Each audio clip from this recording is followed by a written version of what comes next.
Hey, I don't know if you ever have trouble falling asleep or getting to sleep or waking up in the friggin' middle of the night or whatever, but I make a podcast called Sleep With Me. It's silly bedtime stories for grown-ups, really rambling and meandering.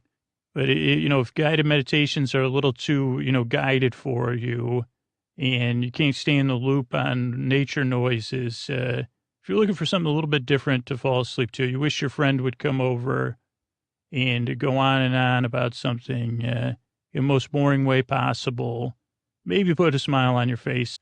Check out Sleep With Me here on Feral Audio. Thanks. Rhetoric Coffee is a subscription service delivering the best coffee you've ever tasted. That's not hyperbole.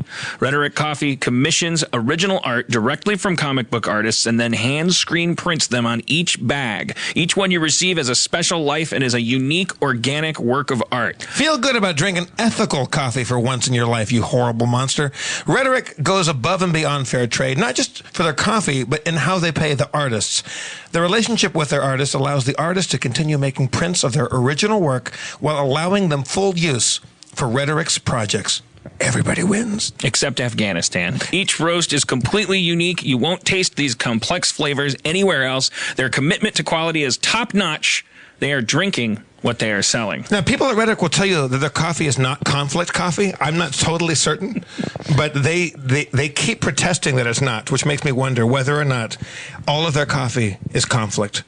Go to rhetoriccoffee.com, sign up, and use the promo code FERAL for 30% off your first roast. F-E-R-A-L is how feral is spelled. Just volunteered that for you. Spencer, did you know that all of me undies are made out of Rhetoric coffee? Yeah. That's how they get their underwear so soft? That's how they get that distinctive crunch. Whoa, this is synergy.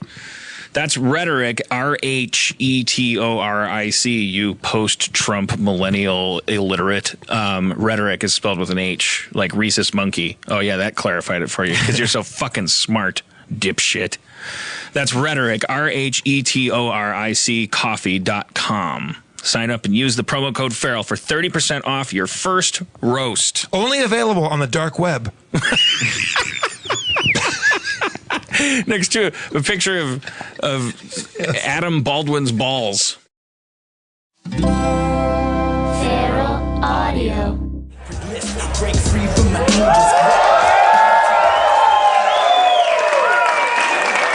Hello, America. How are you?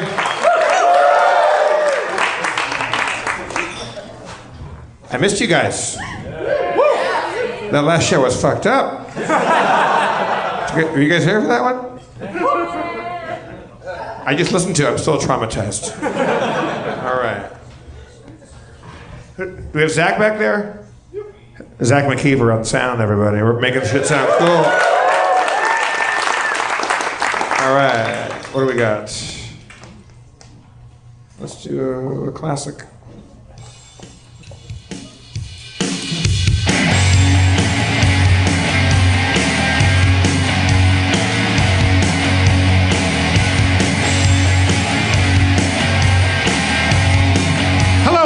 From beautiful uptown Burbank, Harmontown is now in session.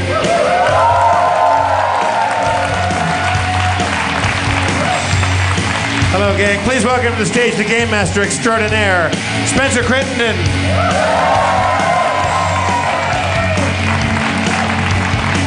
And the Mayor of Savoir Faire, the Mayor of Harmontown, Mr. Dan Harmon.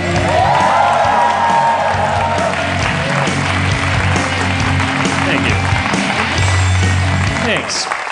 Hello, Dan. Hi. You're looking good. I told you backstage, but I'm going to say it again. You're looking good. Oh, thank you. I'm wearing a head-to-toe Bombfell. They're a sponsor. Really? Clothes from the mail. For the mail. They don't have women's clothes. It's not controversial. You can wear them if you're women. I'm assuming. I wouldn't stop you. It's not Yentl. I got no beef with women dressed like guys. I applaud them, especially in the shoe department. I don't like high heel shoes. If I find myself distracted by high heel shoes, I worry about the woman's comfort. It's not because I'm a good person. I just worry about it. I was in a little bad mood last week.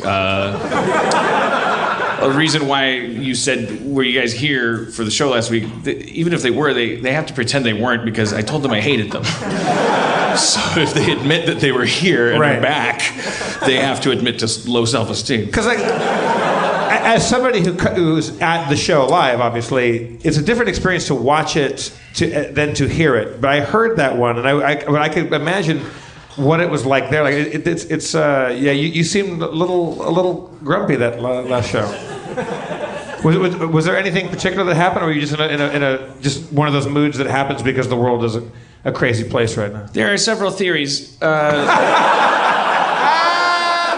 A lot of people go with Occam's razor, no pun intended, and they think it's the mustache. They think the mustache has changed me.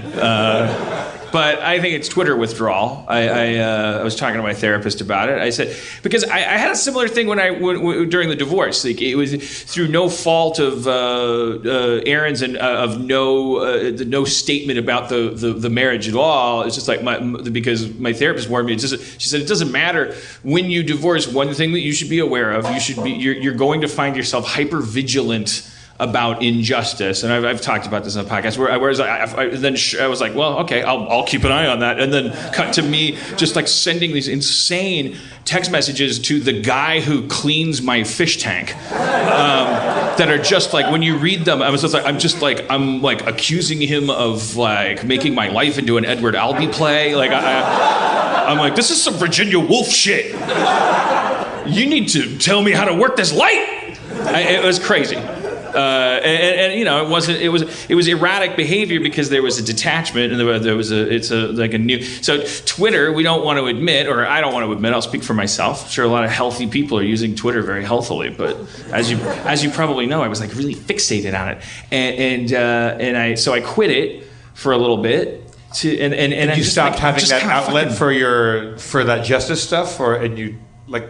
When you I do yes, I find myself like snapping particularly. Yeah, I find myself like, but now it's like it's about like the world. Like I just like, sorry I burped, but fuck you, I don't care what you think. Whoa! It's just like the guy from he loves you guys. He just doesn't know how to say it. The delivery guy from Boo's Philly Cheesesteak didn't bring both raspberry iced tea Snapples, and I just went all Patty Chayefsky about it. I just fucking like Robert Duvall'd out. And only to Cody though. I was like, and because Cody is like, the amazing thing is, there's like a scientific experiment here where you could say, Dan, are you crazy? Do you? It's like, oh, well, maybe we could test it if you had like, let's say, a perfect girlfriend, or let's not say, you know, perfection doesn't. We don't look for perfect people. We don't want to be with perfect people. But I'm saying like a relationship which there's nothing on the Wheel of Fortune credit, like what a metaphor. Wasn't there a song like Wheel of Fortune? That was my favorite thing about the last week's show, and Eddie Pepitone said that metaphor didn't work. Yeah, it was like, oh, Eddie, don't know. Eddie, you're not allowed to. But Spencer goes, wait, you can say that? we could just say that metaphor doesn't scan? No, you cannot. Not if you want the family to stay together. That's like, no, we don't talk about Dad's drinking or his metaphors.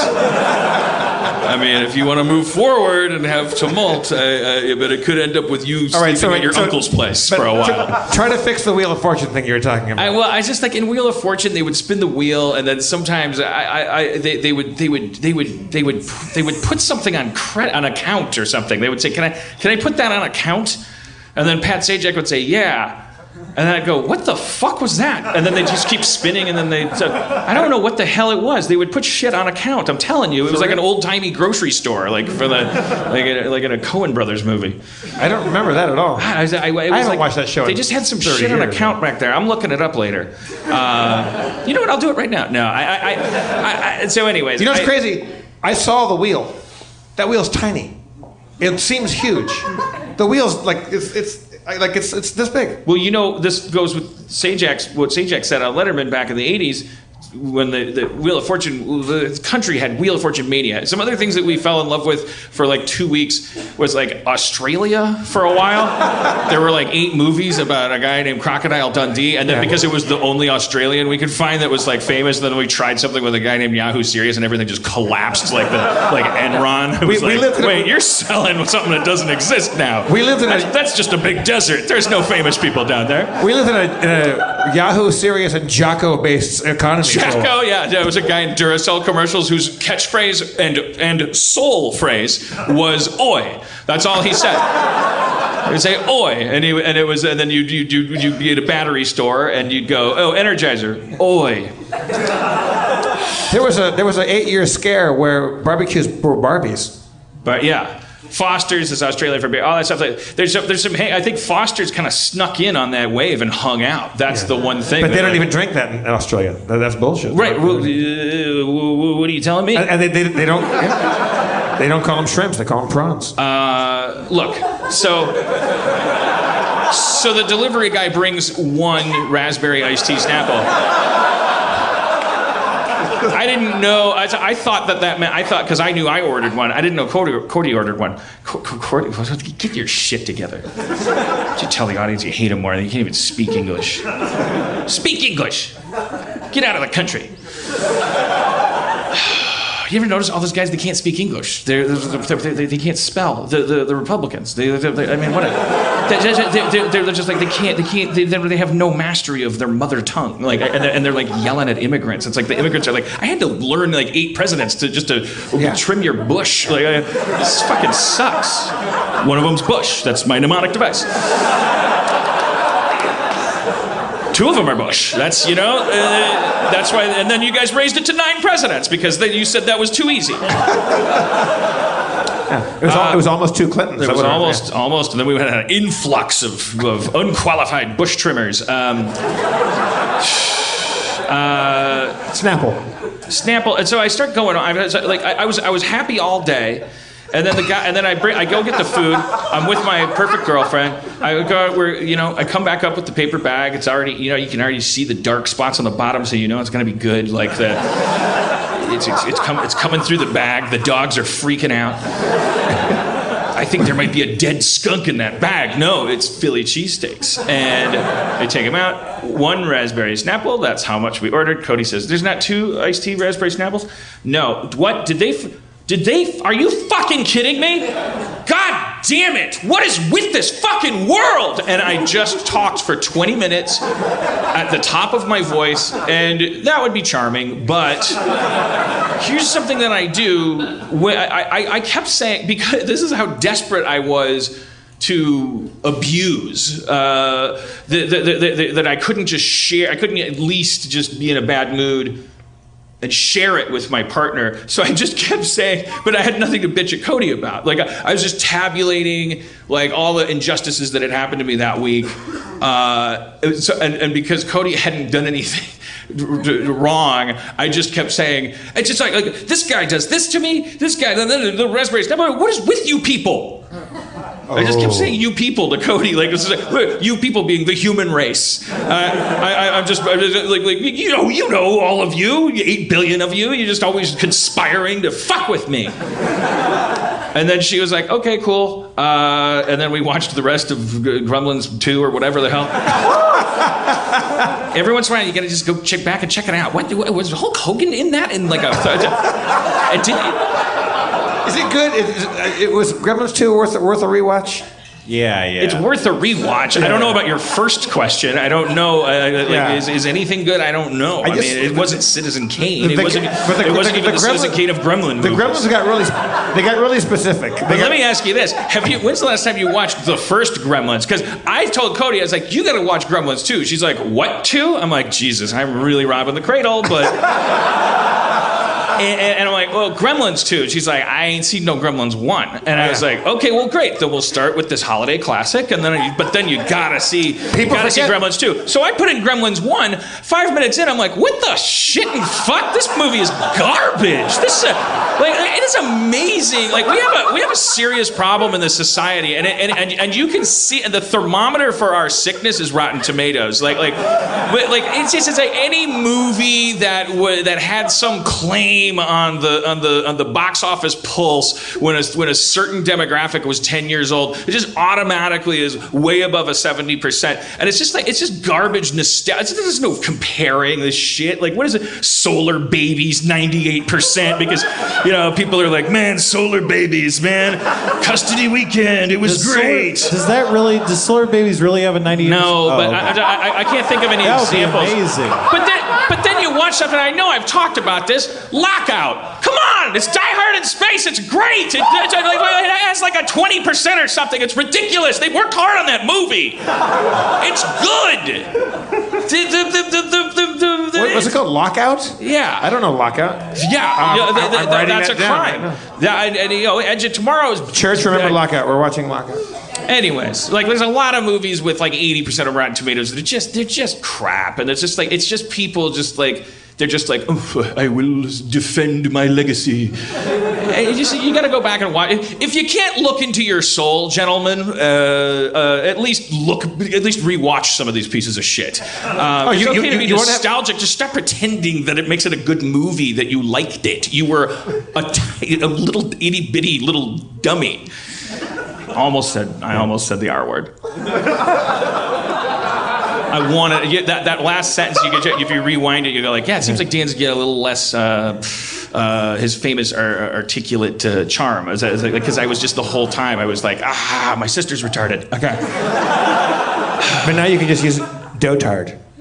Dotard? Wait, what's Kim Jong-un went 14th century on Trump and called him a dotard. Oh, a dotard, yeah, and everybody was like, "What's a dotard?" I mean, I saw that not on Twitter. A dotard is a great news. word. Look, I gotta be honest. Point one for fucking Kim Jong-un. That's fucking. Well, these guys have to learn English in schools. He didn't. Is there a Korean word for dotard? Did somebody translate that and they go, well, he's talking about a senile, bewildered old fucker. In Korean, we have a word for that, but like the closest I can get in English is dotard, which no one has used since Jane Austen. Yeah. But that's fucking good, so fucking yeah. Like I like Kim Jong-un a little bit more than our president right now. Because either he paid a little more attention in English class, also, or he listens to some of his advisors. Yeah. Also, his haircut, he's one guitar away from being the lead singer of a very successful rockabilly band. He looks at me. I wish he'd go gray, but only in the middle. And no, he'd be fucking Brian Setzer. He'd be fucking sexy as shit. That would be incredible. He would, okay. Anyways, he almost like you know who he's gonna start looking like in his old age. Kim Jong-un. He's gonna look like Korean Steve Van Sant from The Sopranos. He's got whatever that character. Not Paulie Walnuts. The other guy. What was it? What was Steve? Joey Bag of Tits. I don't know. Yeah, whatever. That's half the characters. No, he's got the lip. He's got the lip. Tony. Oh yeah, that guy. I know what you're talking about. Yeah. And he played in Bruce Springsteen's band. That guy got the lip. Anyways, god damn it. Your impressions never cease to amaze me, but I don't care what you think. I like them. Oh, thank you. Dan, this is not going to be one of those nights where you're feeling persecuted. This is a night where you feel safe and you feel happy and protected. Well, anyways, thank you for. This is a sponsor, Bombfell. I'm wearing head-to-toe Bombfell. You look good in it. It fits you nice. The pants came. The first pair of pants. They were a number off. I was there. They didn't get the number wrong. I was in the room when he tried them on. He actually took his pants off, went down to his skivvies, put them in a bag, sent them back like a Netflix DVD of Gremlins 2. Said this is one Gremlin number off. They sent back these Gremlin 1 pants. And like Gremlins 1, you remember them as being twice as good as the other pair, but inside it's a mess. That movie is a goddamn mess. The gremlins in your head is like a fucking like It's one of the filled with a sense of wonder. It's a Spielberg production, for God's sake. And it's a Christmas movie. It's a great Christmas classic. Oh, and it's just the performances, and it's just like, it gets you right here, and then the gremlins are scary, and then all the things, and you just start watching it from the first frame. You're like, what kind of weird driver's ed movie is this? How many beginnings are we gonna do? Like, what are you explaining this shit for, you fucking idiots? You shouldn't have made a movie. Fucking terrible people. All right, so here's your $1 billion. What are you gonna do? They make Gremlins 2. When are we gonna listen? I tell you I hate you. You come right back. I'm gremlining you. I'm gremlin. You're gremlighting. Gremlighting. Gremlin. Please don't let that be the title of this episode. Yeah. Gremlighting doesn't really work. Anyways. I'm gonna invoke the Pepitone. That doesn't work. Anyways, look, I'm not gonna say I'm sorry for last week because I am, and I'm ashamed. But he's not going to and say I'm a it. liar. If I make an apology, I want to make it the official one where it's like the 3 parts. You acknowledge your crime. Okay, I told the audience I hated them. You express remorse. I feel bad. Wait. Are you allowed to make that face after you say number 2? I feel bad if it made anyone feel bad. That is, but that's not one of those apologies where like, I'm sorry you felt bad, I'm not doing that. I'm saying I do feel bad if anyone felt bad for it, because the first part is a lie. I don't hate the audience. You make me feel wonderful, and you're wonderful people, especially the people that are closest, the people that do come here. It was obviously just as with Cody, it's like, I'm just saying you people to a bunch of people who bother to be close to me when I'm having like some kind of like fucking moment of turmoil. So, but I'm also a clown on stage, and I don't get the impression that anyone got hurt. But if you got hurt, I do feel, of course, bad that it hurt you, because it would be a terrible reason to hurt someone because it was a lie. So then the third part is the commitment to change. So, all right, I'm not going to stop drinking. When I yelled at Cody because I quit Twitter, because I'm like, well, I'm not going to stop drinking. I got to change something, or this isn't a real apology. I quit Twitter. That wasn't. I'm mixing those two things up. But I quit Twitter because I was being mean to the people around me on Twitter. I was like, which is like, from what I see on Intervention, I'm like, oh, you're a junkie. You're like being mean to people because you're like so focused on this fucking thing. So then I quit Twitter, and then I'm like, now I'm having like these weird highs where I'm like, let's go look at shirts, and then like these weird lows where I'm like, you people and your iced tea, but I feel like it's like it's better than what it's happening because I was having a problem, and so even though it's resulting in half of the time I'm like a fucking like crazy or the whole time I'm a crazy person, half of the time I'm a unprofitably crazy person, like it seems like, okay, well, I'm gonna wait and see if that goes like this, like and then then I'll be a person that's not on Twitter but is also sane. Yeah, it's a weird thing, like I just was on tour with Ryan Stiles and Proops and Joel Murray and the gang, and like we have fun, and we go do comedy shows, but on the bus all we do is vent about what was in the news that day, and we get to all off our chest. But when we have to like I'm a moody person. I go up and down too. But I feel like my downs are more regular than they used to be. Like I'm in a bad mood more just because of like just the way things are going right now. And it's nice to be able to go out and do comedy shows and make people laugh and tell stupid jokes and stuff like that.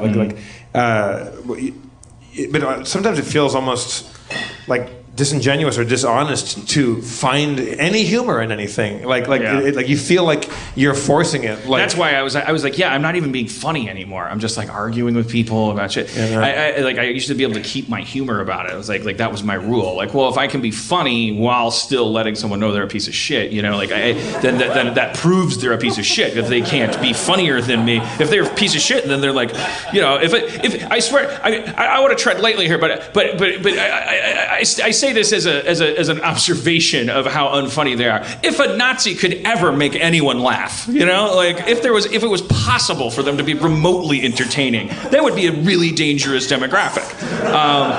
because they'd be like, they don't. They're. And you have ever. They can't smile. They don't have pets. Hitler had a dog. They can't smile. Hitler had a dog. It's Fucking Trump doesn't have a dog. He doesn't have a dog. I didn't, and so Nazis don't have pets. Is that? Well, Hitler loved his dog more than people. I know that. Yeah. A lot of people. I know a lot of misanthropes are big animal people. Rob Schraub. He's not misanthropic. Oh, dude. Yeah. Oh no, he loves people. All right. Let's not get derailed. Hey, fantasy football fans, listen up. If you love fantasy football, then you need to try my new favorite app, Draft. It's weekly fantasy football, but not like the other guys. On Draft, you play real-life snake drafts with other people, just like in your season-long league. Here's how it works. It's a draft that lasts for just 1 week, and there's no management. Just set it and forget it. Once you're done drafting, that's it. No trades, no waiver wire. Draft even takes care of last-minute injuries for you. Drafts start every couple minutes, so you can join one right now. And the best part? Play for cold, hard cash. Drafts start from just $1, so there's a draft for everyone. No salary caps. Play in a real live snake draft, just like you play with your friends in a season-long league. Come and join me on Draft today. Download the app anytime. Just search Draft in your app store and join a game in minutes, or play right from your computer on playdraft.com, whatever you want. For a limited time only, all new players get a free entry into a draft when you make your first deposit, but you have to use my promo code Harmontown. That's right. Play a real money game for free just for using my promo code Harmontown on your first deposit on Draft. Just search Draft in the App Store or go to playdraft.com and come play free with promo code Harmontown. What is fantasy football? All right, yeah, no, let's get our guest up here. Oh, fuck yeah, I forgot about that. My good friend Duncan Trussell. Duncan Trussell! Could've used him last week to bring the... Is he here? He might have to walk in through the other door. Duncan Trussell. Yeah. Oh boy. Sorry about that. Sorry about what? I lost track of time. So that's okay. That means you're doing God's work. Whoa. See, you already made the whole room happier. Nitrous is always doing God's work. Well, no, a lot of people used to think that. They used to think you could use nitrous oxide to commune with spirits. There's actually in that book, The Brief History of Nearly Everything, like if you run out of fuel in your ear beating cannon and you want to really like fuel up and have shit to talk about to just beat people's ears into a bloody pulp, read that book. And apparently some famous scientist was really into nitrous oxide and like used it to commune with angels and stuff. So yeah, it is doing God's work to do nitrous oxide. I was right. I had a friend in high school who was the best dungeon master ever. Was it Graham? But yeah. Well, yeah, but if he's, I don't know if he might be lit. I know, he lived in the shadow. Okay. Yeah, It's fine. It's fine. yeah, Graham was, yeah, but I don't want to embarrass, if Graham is listening, I don't want to embarrass him, but like I lost track of him forever, and then he I was like an adult in Milwaukee, and he showed up and he had he had a big tank of nitrous in a plastic hefty bag, and I just, and it was like, we just. The best day of your life. Yeah. Is there any sucking on a garbage bag and talking about how I'm Jesus destined to lead Christ. people or something? Is there any is there any deleterious You might get brain effects? holes. Oh yeah, it'll fuck you up. It's not. It's Like, not does it hurt your brain or? Well, what happens is people will make the terrible mistake of putting a nitrous tank in their fucking van, right? They're like, let's go in the van and do nitrous, man. But they leave the tank on while they're doing balloons and they pass out and the van fills up with nitrous oxide. They don't die. Their bodies vibrate into infinity and they vanish. They level up, kids. They level up. It sounds like dying. Have you ever seen Sounds like dying. Have you ever seen like an abandoned van? Well, I mean, I would say just to start off, don't have a van. Yeah. But like, does doing nitrous like hurt your brain and kill brain cells or anything bad, or is there? I mean, dentists give it to you. There's Yeah, but you go to the research. dentist. once or twice a year. Well, am I just a child of Nancy Reagan, or just assuming that it gives you brain damage because I heard that somewhere? There's some I isolated you have to cases talk of to somebody. I don't brain know. holes. They're not. It's not like all these people are getting brain holes. It's an epidemic because people have been doing nitrous for fucking ever, and there's not like brain holes all over the place. There's a few isolated cases. It's definitely bad to deprive your brain and body of oxygen, and I would not be surprised if it did cause. But also that depends on the mixture, because if you go like half air and half nitrous, I don't know how bad that is for your brain. You know what you sound like? A nitrous oxide dealer. Oh no. I definitely don't have free canisters. You sound like I'm negotiating a nitrous oxide deal with a nitrous I don't know, man. I mean, maybe if we go half, your brain will be okay. It's $5 a balloon, baby. Can we? Is it irresponsible podcasting for us to get a tank and some balloons for our next show? No, let's do it. Oh man. Oh, I know how to do it too. I know how to get a tank. So Let me answer that question with a question. Is it an irresponsible society to elect a rapist Nazi and then just hang out and watch the world fall apart without doing nitrous publicly? So it's not irresponsible. We can do it then. Yeah. Yes, I'm saying You're signing off on it. Yes, Okay. Rome is burning. Let's try Yahtzee if you haven't. My advice to everyone: Don't try play, not Yahtzee. everything. Anything but Yahtzee. I got that covered. You don't Yahtzee? need to try Yahtzee. There's only one lemonade you can get from the lemon of social upheaval, deterioration, whatever we think we're experiencing. The only lemonade is people, popping like popcorn, having a little controllable nervous breakdown and going, well, if this shit's happening, I'm going to try making that birdhouse. well, let's talk. Okay. And that guy turning out to be the Frank Lloyd Wright of birdhouses and didn't know it because he was just like, if I keep voting Republican, I'll get rewarded. And then he's just like, wait, he said what to who? I'm the birdhouse. Boom. I'm a genius. I never needed to. I'm a Democrat now. But the problem with Frank Lloyd Wright birdhouses is that they look great, but they're really uncomfortable. Well, also like the birds hate him. I'll tell yeah. you, the birds hate him because Frank Lloyd Wright's gimmick was like trying to oh, can you make a home merge with nature? And the bird's like, what the fuck do you think I'm moving in here for? I wanted a bird house. I want to say the N-word so bad. I want the bird to say punctuate it with the N-word. Say it. No. Just, look, you just said that you could try anything now that a Nazi rapist is in the White House. Look. But I want to talk to you about this. I'm Dan. not going to try Yahtzee. I don't. I want to talk to you about this idea of like Rome burning. All right. Because I was thinking about it today, and I was thinking like, okay, if you have to pick an evil monster to deal with in your life, would you rather that evil monster to be smart, or would you rather that evil monster to be Donald Trump? Right. But I think we've all agreed. I mean, we've all had this conversation on each other's podcasts, and we've had 9 months to talk about this. And what we've arrived at is it's not really him that's bumming us out. It's the reveal of the engine underneath our country that made it possible for him to be elected. It's the reaction that everyone's But this having is to him good. being elected. No, he's swell. I agree with you. Yeah, I think we all agree with that. But that we're like, yeah, if you're gonna he's like Hitler, but he's not. He hasn't done anything yet. No, I don't mean that. I mean, and like, he's funny. He's got like clown hair, and No, he's running you- around. He's farting, and but He probably doesn't fart. but the fact that we they had to move his sphincter to the crown of his head for his weird experimental hair. Every time remember the time when he got up and didn't sign the executive order, and he was supposed to sign some shit, and he just got up and walked out. And Oh, Pence was yeah. like, motherfucker! No, you got to do the thing. He clearly pooped his pants. He made he made chocolate poopies and had to get the fuck out of there. Probably right.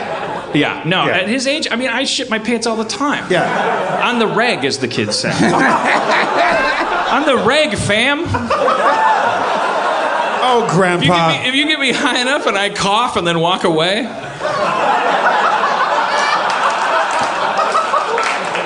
Be glad we weren't carpooling. That's.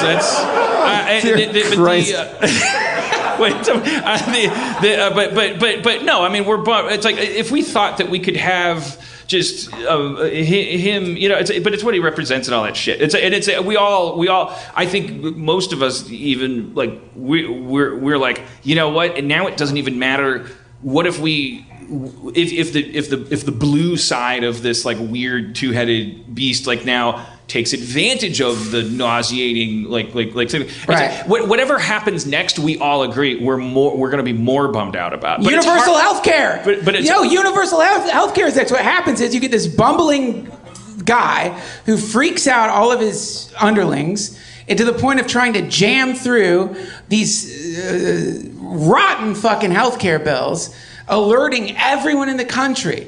This is what happens when you let super wealthy people be in control. They don't care about you. This isn't a new idea. This has been happening since the fucking Industrial Revolution. So you have this nice reminder. Look what happens when they start running shit. They don't care if you die. Now everyone knows it. And then because John McCain has this brain tumor and he doesn't care about getting reelected and he's not in it for politics anymore, this guy stops the whole fucking thing, which means we're one step closer to universal health care. So I'm not saying this is because Trump is like meaning that to happen or good, or he's obviously just this, he's exactly what you would imagine the Antichrist would look like, but still in that, no, really, you know, like if you're does anyone here look at the Bible and check to see if like anyone's the Antichrist? Because Trump might be the Antichrist. Well, yeah, the last time I checked, the Antichrist had a fatal head wound that he recovered from. It's like a description. Is that true? I tweeted it to you because you were talking about something and I was like, is it because we always, listen. I don't always check my Everybody Twitter. always thinks the Book of Revelations is talking about Bill Clinton or whatever. Like they always update who it's talking about. Right? Yeah. Everyone thought Obama was the Antichrist. But one thing's for sure, because I was always going like, well, I've read Revelations. I'm waiting for a guy who gets shot in the head in like a war, but he survives, and then he's like a war hero because it kind of says, I looked and he had a wound in his head, and yet he lived or something like that. It was like, oh God, it's his scalp surgery. It's his fucking.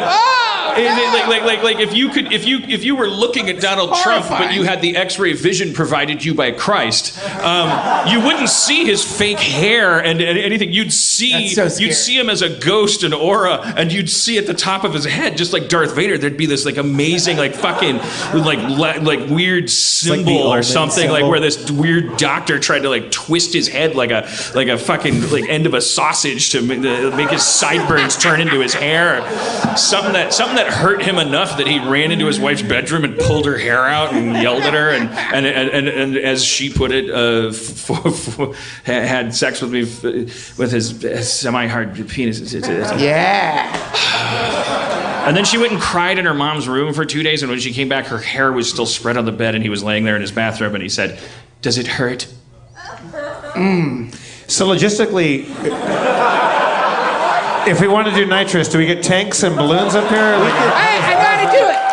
know how to do it. I know how to get nitrous. I looked it up. I know how to get nitrous. So I think we just also, are we breaking any kind of criminal codes by doing probably. that? I know how to do it. Not if there's a dentist present. No.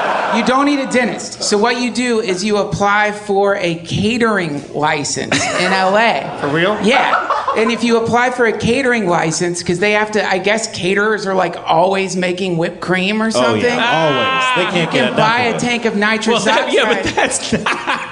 We're talking about how to score, not how to make it legal. No, same No, thing, you can man. buy it. You can just buy it. I can buy. No, I can go right now and we- buy some whipped cream chargers. Yeah, you probably can get back go buy by the end of the nitrous show. nitrous little canisters and do whippets. Yeah, but those are annoying. You get these silver things Oh yeah, all no, over I know. your I'm just fucking saying tank. it's not impossible. I'm saying legally, we're probably not allowed to do a podcast. Where No, we not get for up here recreational and just purposes. inhale balloons full of But nitrous if you oxide. get arrested for that, that's the coolest way to get arrested. There's cool ways to get arrested. I want to make sure we know who we're getting into. I want to get arrested for doing nitrous oxide on Harmontown. All right, let's fucking do it. I want to get dragged downtown. Like the Van Halen video, or we're in towels for no reason. Panama. Look it up and look up that thing where he pulled his wife's hair out of her head. They wore towels in Panama in the video. I think there was like a shot of David Lee Roth being like, but I don't know if it was fake or it was probably fake. I mean, like what was it? But it was like David Lee Roth in a towel, being like pulled like I don't know from a hotel by cops or something. But Oh boy, that's a score. I think it was Panama. Yeah. Anyways, look. What about that girl in Intervention who inhaled the keyboard cleaner stuff? Is that what's the keyboard cleaner? That's not the same as doing nitrous? That's No, not that's nitrous gotta be oxide. some That's like kind of other chemical. Kind of chemical. Yeah. So she was fucking herself up. She still made it through. She emerged. I watched the reunion specials and. Yeah, right. But I wonder where she's at now, man. They need to do it. Where are they now? That's like the top. That's all the Intervention fans' favorite episode because she's just I'm living the dream.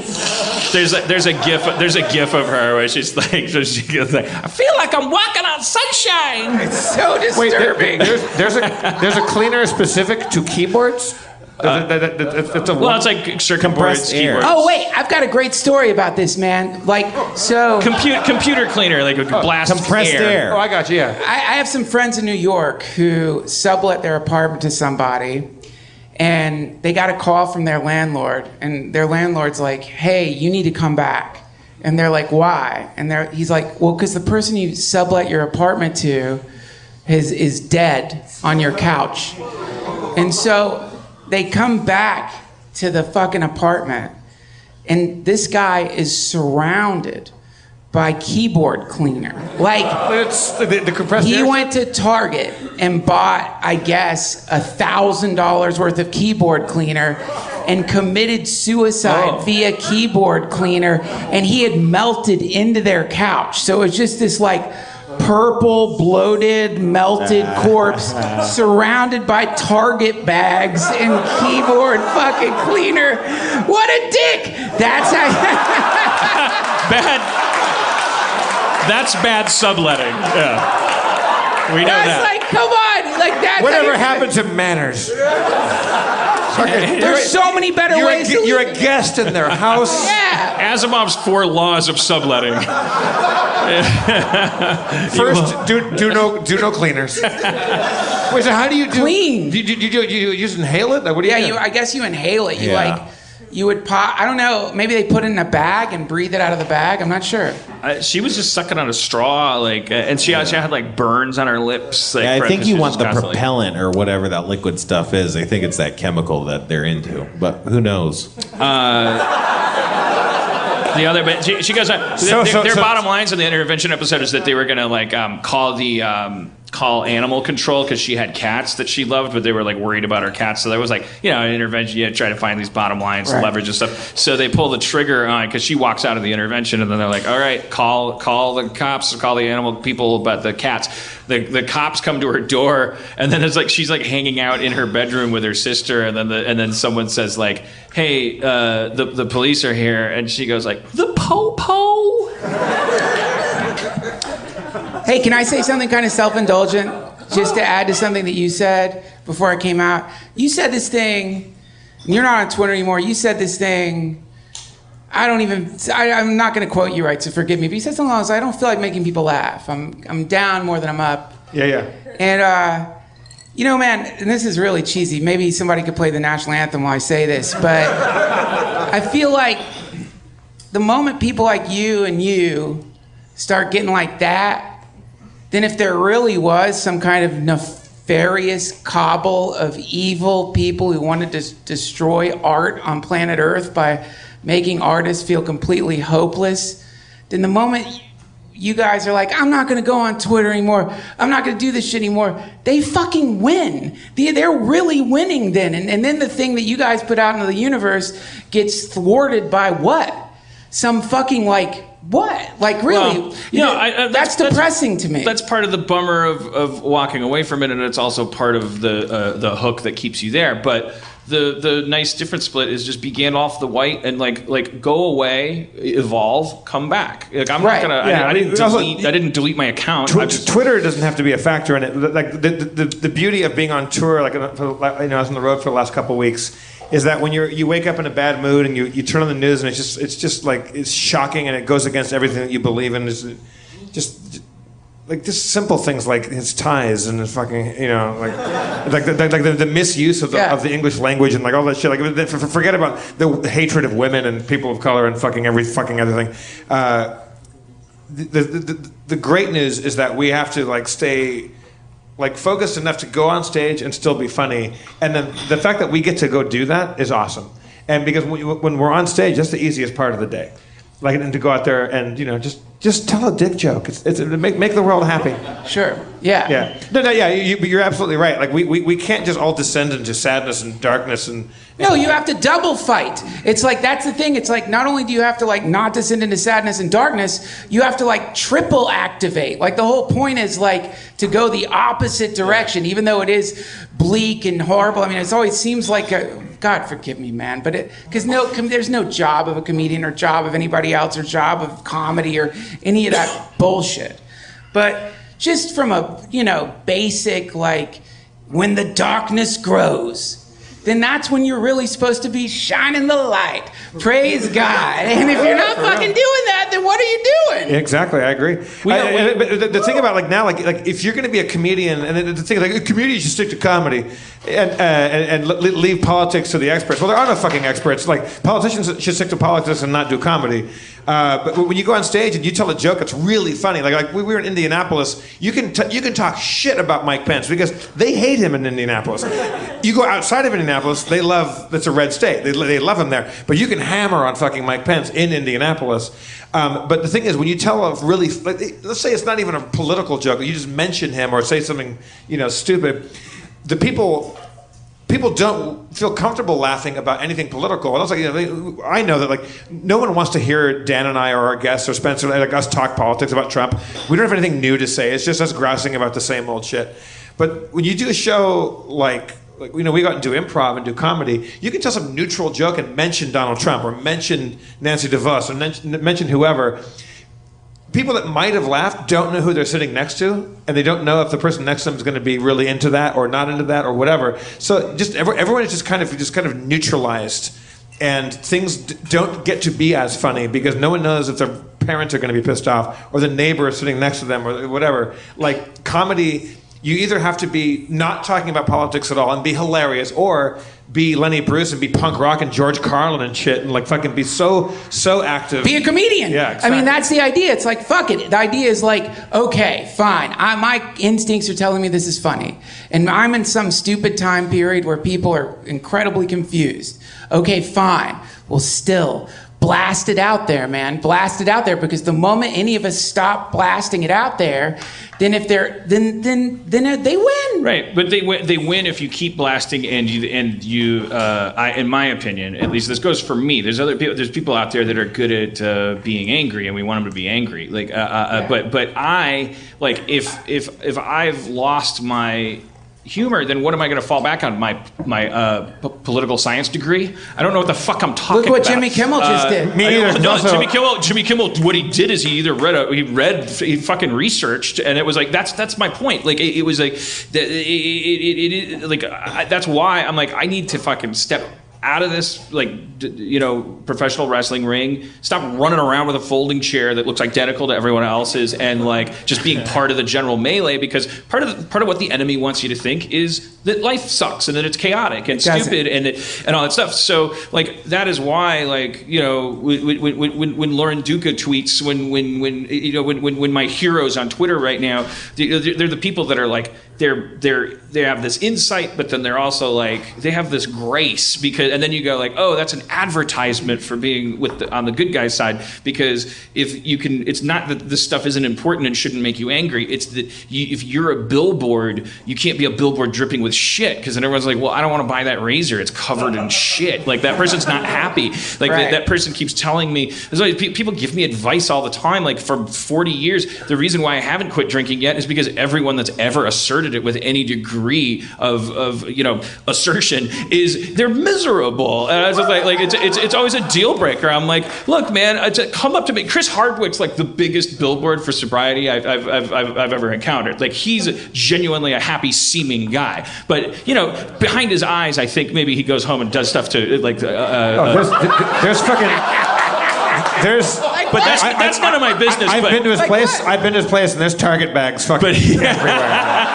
But he. I'm just saying, I don't know what's in those bags. But he's like the most pleasant. Like, anyway, I'm just saying, like, when if you're telling people to lighten up, or if you're telling people to, you really ought to know your facts. Whenever you're telling somebody else what to do, like, holy shit, you better be happier than them. Yeah. But with comedy, man, the thing I always love about it is not so much it's like ethical compass or moral compass. What I love about it is the way it warps reality.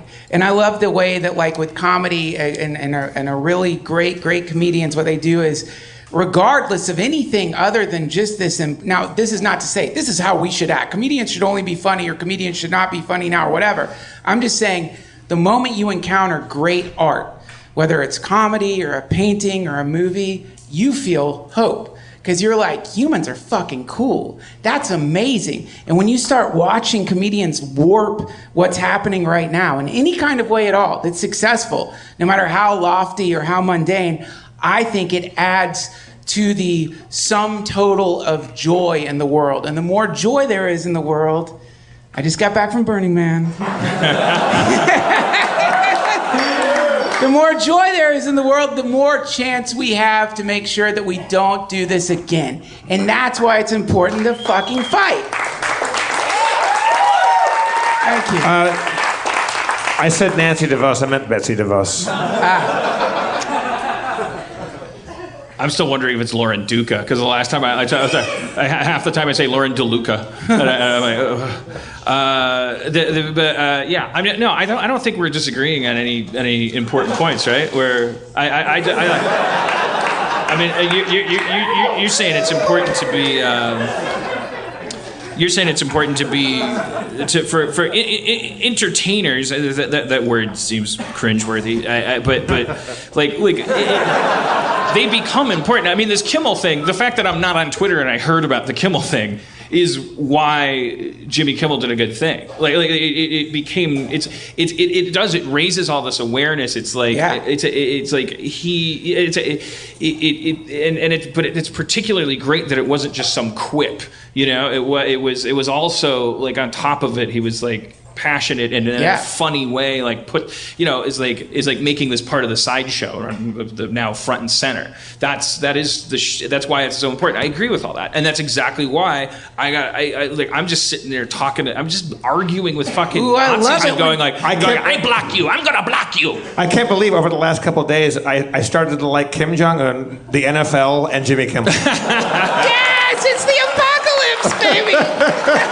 When did quarterbacks become like agitators? It's fucking amazing. It's glorious. That's fucked up. It's glorious. I can't believe it turns out James Woods, when he played Roy Cohn, apparently was doing it because he thought he was a cool guy. Like, I didn't know James Woods was a fucking monster. Holy shit. I mean, I always think of guys play monsters when you're like casting a monster. Like, we need a monster. Let's get that guy. It's not like an actual monster that shows up and goes like, yeah, monster performance. Here we go. You need to do this cocaine. You need to do this cocaine. Cut, Jimmy. Great. Oh wow, you're amazing. I'm conditioned by Hollywood to expect that guy to act like Tom Hanks as soon as they call cut. Like, where's a baby? Let me kiss it. No. But he's just like fucking slime in a human-shaped cup. Yeah, what you're saying, I think what we're all saying is like you can't just be a comedian and go out and tell jokes and have fun now. You have to do two things at once now. You have to be like doing squats and push-ups at the same time. Like you have to still be fighting for what you believe in, which is not always going to be funny, and then you still have to smile and help other people laugh and do that. It just depends on where you land, man, because it's like some of us believe that, like, God damn it, what do they say in Game of Thrones? Chaos is a ladder. What do they say? Is that the word? Chaos but some is of a us, ladder. some people just believe that it's like, yes, if you can art, whatever. What I always loved about comedians is that comedians get to do whatever they want. That means that if you want to be completely shallow, have nothing to do with politics, and just blurt out some ridiculous thing, you can do that. It's okay. Also, if you feel like you have some heady thing to say that has no punchline, you can say that too. Yeah. You're a fucking comedian. You represent the part of the human spirit that is unconquerable by the gods, which means that you are ultimately free. You can do whatever you want, no matter who the president is or who the president isn't. So no comedian has a moral obligation. No comedian doesn't have a moral obligation. But anytime a comedian successfully pulls off real comedy, they're bending space, if you ask me. And that bending of space and time and the paradigm and the gestalt and the archetypes is a fucking miracle. And whenever it happens, people are like, holy shit, this is a pretty good universe. Hurricanes, earthquakes, and all. And that makes people feel a little more excited about being alive. And that means that my friend's couch won't end up with a fucking rotting corpse on it. Somebody sucking back nitrous oxide. I feel like we're only a couple years away from when art and politics beautifully merge when we have Senator Kid Rock. That's really, because that's where. Can't wait. That's where I get back on board. We're great. People are great. We don't need them. That's the main thing. We don't need them. We're fine. We're going to be fine no matter what. This is fucking Harmontown. We're fine. This was supposed to be a cult. What happened? We're going to be fucking fine. Well, we proved it last week. Dan told everyone to go fuck themselves, and they're still here. That's exactly what a cult leader does. Come on. Next week, I start revealing that I somehow need to sow the seeds of the. Let's do it. And according to the book of whatever I'm reading, it just shakes out that the age of the girl has to be okay.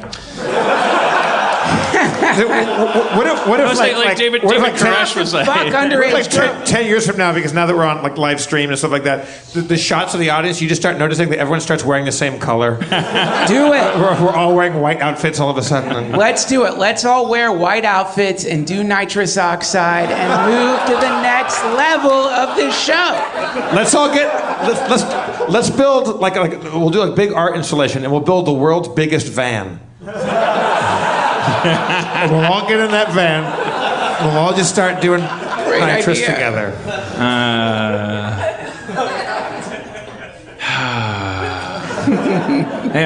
Yeah, I'm glad it all happened. Like, I'm a big piece of shit and a fucking blowhard. No, you're not. I've been wrong about everything, and it's good to start there. It's like a second childhood now. I'm like, oh man, I didn't know what any of that shit meant, and it's good because like also another side of that thing that you're talking about where comedians are like. It's good that comedians were basically like after the election they were like, look man, I can't. What do you mean get back to work? Get back to work doing what? What I was doing before was but then as they're explaining that and having to defend themselves, I can't. For me, it was like there was this valve in my head where I was like, wait, what's the rest of that sentence? It's like. Because you need to acknowledge that what you're really saying is that you were kind of happy with the way society was before. You did a lot of fucking complaining. You constantly acted like you were above everything, and because that was like an easier way to I don't know. It was just easier in general. It was easier to live that way, easier to be funny. And so now that's another good reason why this happened because I think comics are like, well, wait. My flow chart, it wasn't I woke up in the morning and looked at a newspaper, then put it out of my head and put my clown shoes on. My whole thing was that I lived in the world that we were living in together and also was entertaining you and was able to say whatever I wanted. Don't tell me to get back to work and ignore what's going on. But there is like that interesting part. It's like, oh, because you weren't talking about politics before. Not that you should have, but it's like interesting then to retroactively go like, oh, geez, I guess I liked my bipartisan fucking technocracy. I liked my oligarchy. I liked my thinly veiled or thickly veiled fascism. I liked my right of center. Well, I'm glad you admit that. First world empire, where my toilet paper was soft because somehow indirectly it was softened with Arab blood. Like it was oh man, this feels so extra good. It's never been proven. It's never been proven. Somehow there's a way to prove it. I'm sure there was a time when British colonialists here were like, this is great. We're paying a lot of taxes. This is okay. Oh man, can you imagine the fucking like arguments back then? Because it's like you were committing treason for real if you were patriotic. You were a terrorist. But you realize, like, it's like, okay, so you and I are the same age, which means that we have lived for our entire lives without the fear of the draft. So we've lived our entire lives with these kind of like outrageous American wars that happen. American wars are really interesting because in most other places when there's a war, it's like an actual bar fight. You hit the person, they hit you back. An American war, we hit the person, they don't hit us back. And when they do hit us back, if they don't hit us back in a way that we've deemed the right way to hit us back, then we call them terrorists. So that's an American war. So we've been living in a time period where every single city that we've lived in, thank God, has not been bombed. I guarantee you don't know what a bomb smells like. I sure as fuck don't. Don't fucking high road me. I'm gonna high road you, bitch! I grew up in Milwaukee. Yeah. That's like the Belfast of Wisconsin. Okay, you know what a bomb smells like? You know what an M80 is? My friend Tony Schumacher almost took his thumb off. Just imagine a lot of M80s. That's what a bomb smells like. Well, you also probably don't know what it smells like. No, none of us know, thank God. Many of us don't know. I hope most of us, all of us don't know what it smells like when a bunch of people are on fire together. We don't know that. And that's an American war. We set people on fire. We blow them up. We disintegrate them. We're doing it for a very, very long time. So now, what's happening is that shit's getting weird for us. And we don't want it to be weird because we don't want to get pushed into actual action. Yeah, exactly. That sucks. Yeah. But guess what? You've got to fucking do it, man. It doesn't, you got to. You have to. I'm old. I was almost retired. So was George Washington. He was a soldier. When he was young, he couldn't tell a lie. I can tell them. I still have my teeth. I could just slip at almost 45. It's like a right age to just shut up and sneak away with your Trey Parker money and just fucking just make your cartoon, maybe write a Broadway play. Man. You know, like you're not going to do that with your money, man. You're going to use that money for better things. And you're going to use that money first of all to shelter all of us in some kind of beautiful compound. I have somewhere. $30,000 in my checking account. That is not a lie. I have spent all of my money on my shitty cartoon studio, but I'm probably going to be a millionaire in a couple weeks because He looked at his watch. He looked at his fucking Apple iWatch.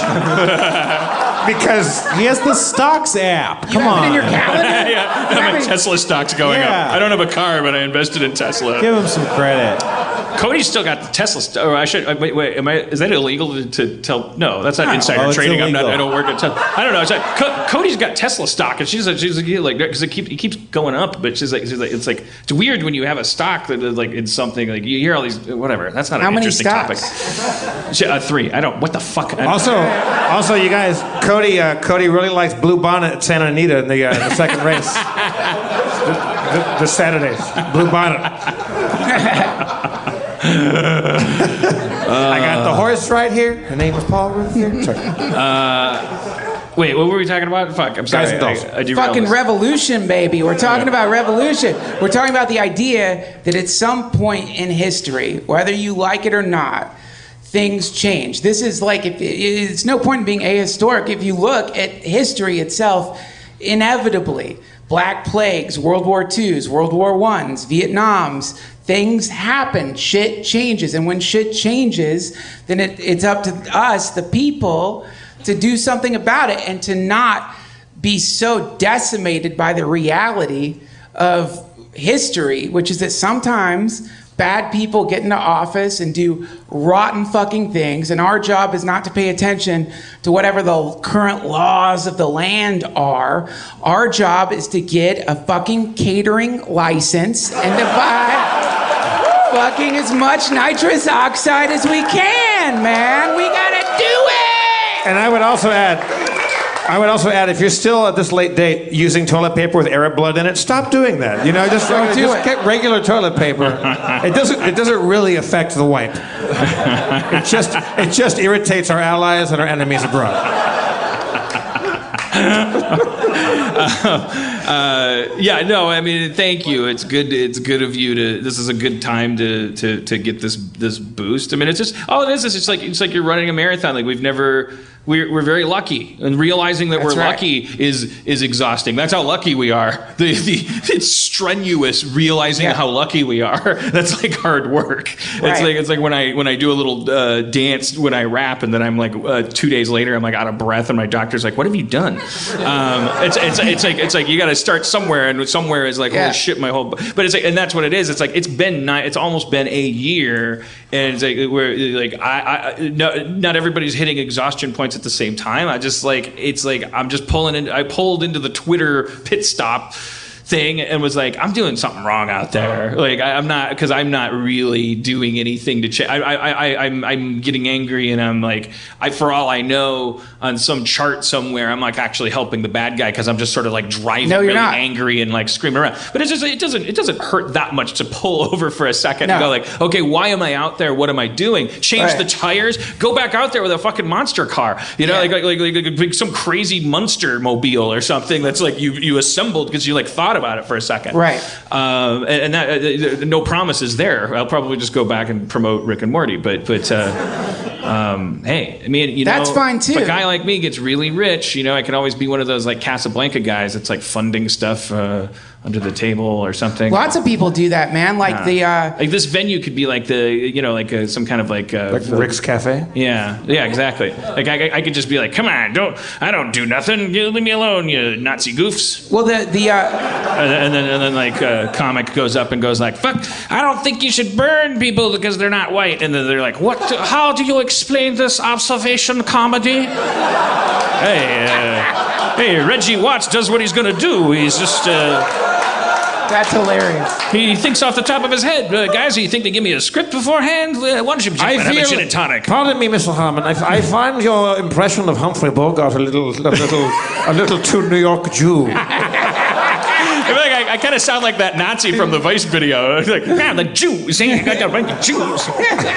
Except for a son-in-law, a Jew. I got the Jews and the blacks. Like, what was that guy doing? He sounded like Bob Hope. All right, sorry, what were you? I was going to say that you guys know Dr. Bronner's soap, right? Yeah. So, what's really cool about them... It's made of Arabs. Dr. Bronger Stoke? The soap. Yeah. Dr. Bronger's soap? The shit they sell at, like... The soap that has like a political treatise written on the back of it. Yeah. I don't know nothing about this, but continue. It's fascinating. The story's fascinating. So, like, Dr. Bronner, Emanuel Bronner, his entire family died in the Holocaust. And he came to the United States, and he like had this like vision, basically. He had this like message that he wanted to send, and he was like writing, I guess, little pamphlets that he was trying to give to people, but he was also making soap, and everybody wanted the soap, but nobody wanted the fucking pamphlet with the weird shit written on it. So he realized, I'll just put the fucking the things that I'm saying on the It's awesome. on the soap. It's pretty awesome. So what's interesting about that family, the Bronners family, is they put salary caps on themselves. And then they give everything over that salary cap. All right, I don't like where this is going. Where? It's cool. I have $30,000 in my checking account. I'm 44 years old. So you're saying that you're getting like $30,000? That's where you're at. I'm saying when there's $1 million in that account, I'm not going to put a cap on it yet. I want to see if it can be two, just for a second. But you could. The point is, like, the moment you do start like figuring out ways to like. Harness money energy and not using it just for yourself, you can start doing shit. Like what they do is they give money to like psychedelic therapy. They've given, I think, over $1 million to the Multidisciplinary Association for Psychedelic Studies just to work on MDMA with PTSD. And they give money to all kinds of groups like that. So the point is, like, one form of being revolutionary is actually using your talent to get a bunch of dough. And then instead of keeping that money, giving that money to implicitly subversive organizations that are going to like transform society in their own way. That's how you really would start creating cool ripples, you know? There's also... Give your money away, you pig! Tell him to give his money away, people! Take it from him. I'll tweet his address. You can go to his house. He just told us in a week he's going to be a millionaire. So fucking Yeah, Can I be one for a week then after that? Do you know how long I've been waiting? You have 19 TV shows. How do you have $30,000? I'm paying for all of them. What do you think? You think when you go pitch a show and they say we'll take it, they give you money? They take money. You have to go develop the show now. It's a fucked up business, man. I did a really dumb thing opening a studio. It's like opening a restaurant. It's just like wait, what are you what are you doing? You don't see any other restaurants around here? What are you trying to be, Sony? You fucking moron. They owe people money. They're Sony. The studios report a loss every year. But along the way, I've hooked up with some cool people. Not hooked up in the millennial sense. I've met some cool people, and I like to think that there will be shows now coming that I'm excited about that maybe wouldn't have existed if I didn't go put my big pumpkin on the table at TBS and go plus I'll be there. Aren't you making that big Rick and Morty money? Isn't that a thing? That's why I'm gonna be a millionaire soon. Can I see your watch? What do you have on there? What does it say? You have an alert? Yeah. It's just a pentagram. Yeah. Weird. Just keeps looking at a pentagram. What is that?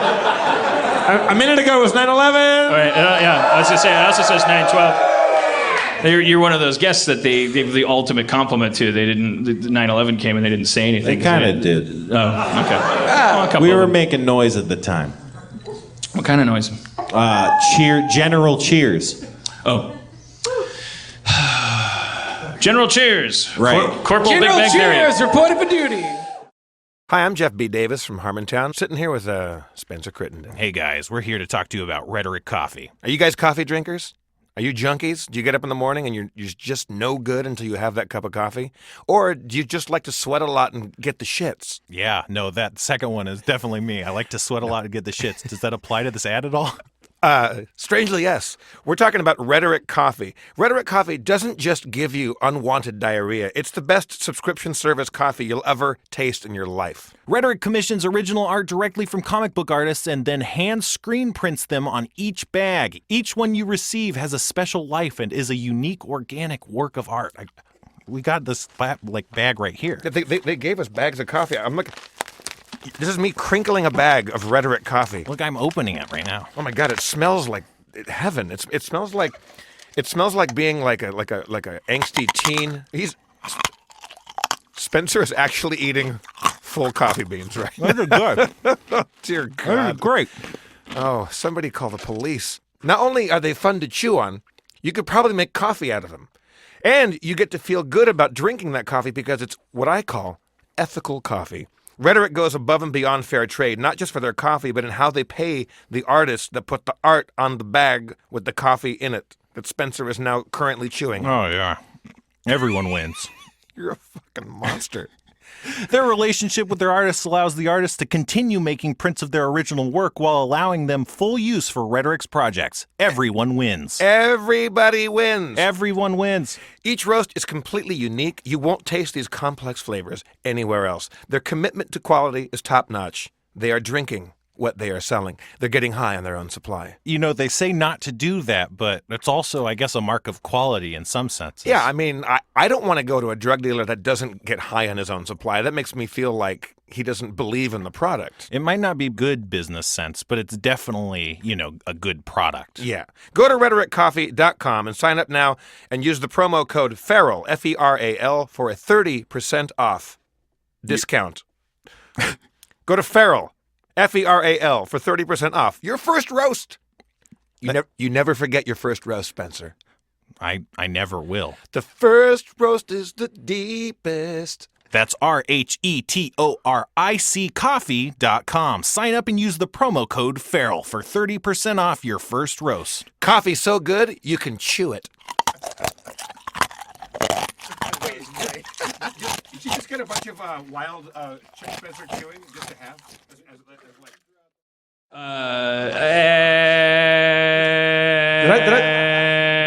How's your testicle? You beat cancer. Still gone.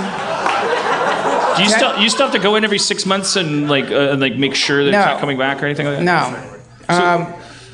They eventually just go, you're free and clear, or do they just keep it lengthening? Well, you can make a decision about that, and you can make the decision based on statistics. So you can go in for a certain number of scans, you can go in for a bunch of scans, you can like go in for like as many as you want, and every scan you go for, there's a, you know, they're looking at your body to see if the thing is like spreading, but so yeah, at one point I realized like, you know, I just don't want to keep getting like fucking MRIs and CAT scans and stuff and lung x-rays, you know. I'm just gonna like see what happens, and if I die, then I'm gonna die of that, I guess. But right. So far I feel great and everything's fine. So awesome. If I kick the bucket, forgive me. I told that to him. Yeah, I'm sorry. I think if you kick the bucket, the general rule is you're forgiven. Yeah, not all the time, man. Well, there's a not couple all the of time. people, yeah, they're like, Yeah. everyone just kind of spits and. But you know what? The way cancer really fucked me up was not the physical stuff. The physical stuff sucks. The way it fucks you up is it teaches you about impermanence, and like that's a really rough thing because it's like we live in a society that doesn't really understand impermanence. And most people, I remember like before cancer, I'll go and look at my podcast before cancer, and I'll just think about the way I was before cancer, and it's awesome because you're like running around. You're like, I'm fucking gonna live forever. You're reading Ray Kurzweil. You're like, shit, man. I think I really might be one of the people who live to be 1,000. They're gonna turn rocks into computers in 2040. You believe it. So it's kind of what's really funny about fucking cancer is it does the exact same thing to you that the IRS does to your bank account, because like everybody has a temporal bank account. So like everybody has this like, you guys all, if you haven't like really like tasted death, you probably have like a bank account filled with all these years. And you run around acting like a fucking trust fund kid because you're right. like, man, I got this bank account. It's fucking stocked with years. You go to the ATM, you're like, look at all those fucking years, man. That's awesome. I'm fucking got so many years. And then when you get cancer, you're like, oh, fuck, I might overdraft. I owe 40 years. Yeah, and what that does to you is simultaneously, obviously tragic, but one of the most beautiful gifts of all time. And because what it gives you is this like incredible connection with the now, because you're like, you realize like, oh my God, this big fucking lie about how long I think I'm gonna live or how long people think they're gonna live. This is just another fucking lie, man. They want you to believe you're gonna live to 70, 80 years, because if you believe that, you're gonna start investing in like 401ks and responsible living, and you're gonna be like, but really the reality of it is like lots of you aren't gonna live past tonight, and this is fucking shit.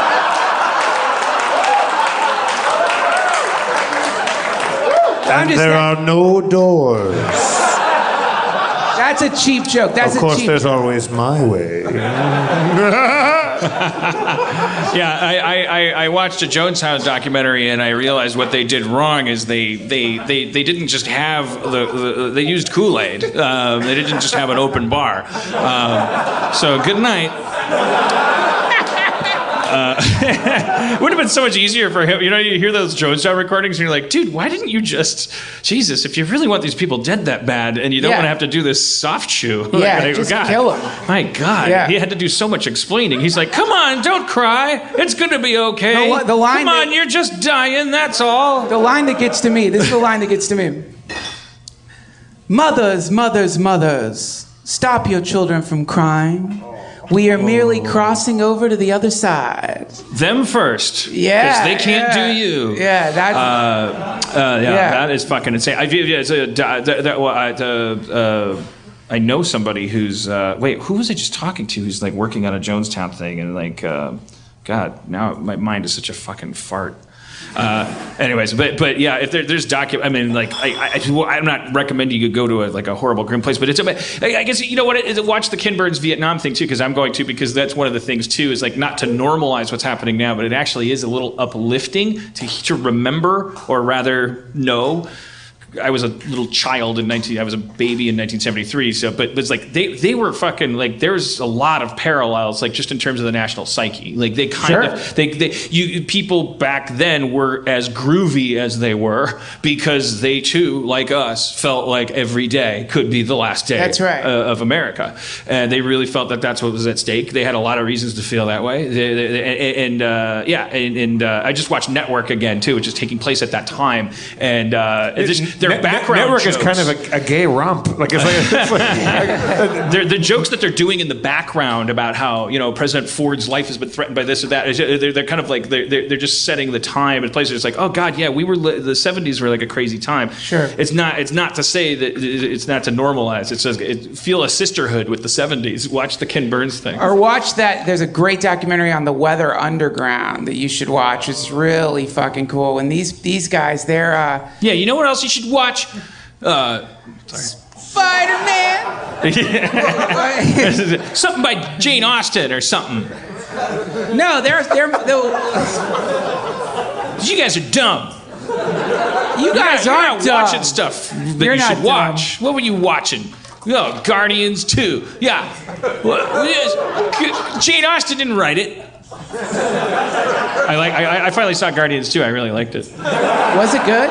Because I famously I think I may have let it slip that I didn't get the fucking hysteria about Guardians 1.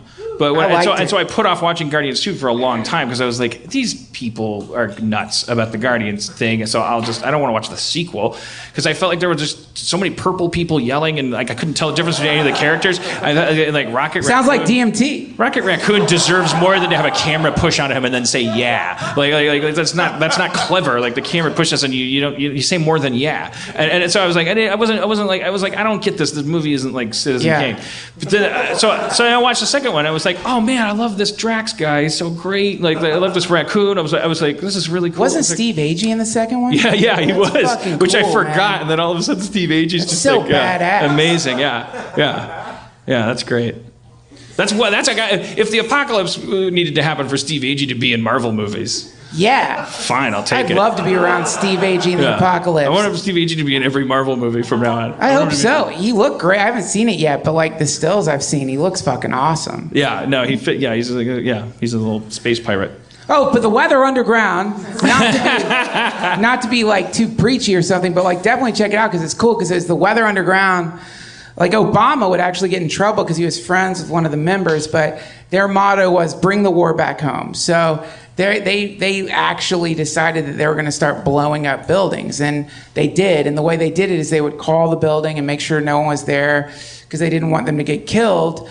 But it was an example of an American revolutionary movement that was like maybe a little fueled by psychedelics. Like there's just like in the documentary they talk about being in their van, no nitrous, but like like just being in the van. They're all like having an orgy in a van as they're driving to like put explosives in a government building to blow up to protest the Vietnam War.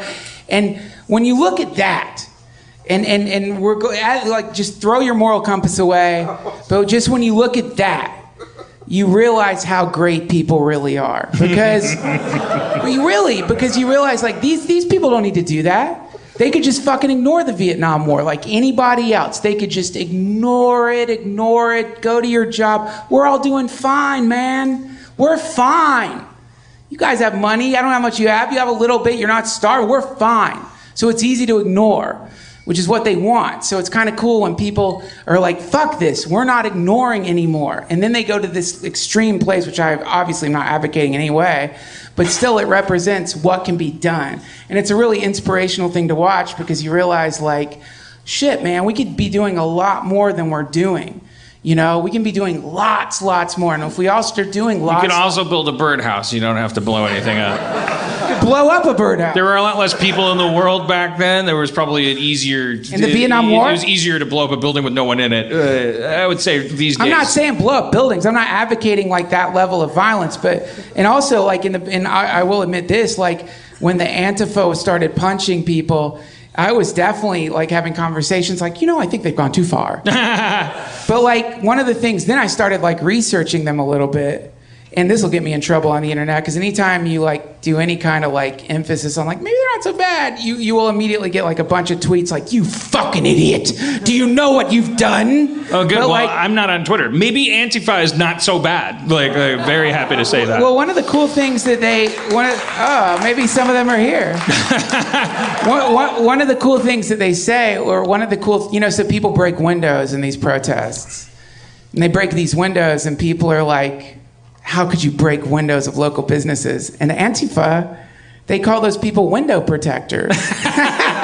They're like, oh, you want to protect windows? That's what you're worried about? Fucking windows? Maybe we could form an alliance at some point. In my world, all the windows are going to break. Yes, exactly. And the ones that aren't broken will be polished by Nazis. So I'm breaking a couple windows to get you talking, or whatever. I'm not going to justify their stuff. I'm just, as I said on your podcast, I'm just so fucking grateful that that not all kids are just like it's like that some of them, all kids are hooligans, right? So I fucking I'm so grateful to my hooligan kids who are like, I'm gonna be a hooligan today. Where do I direct my hooliganism?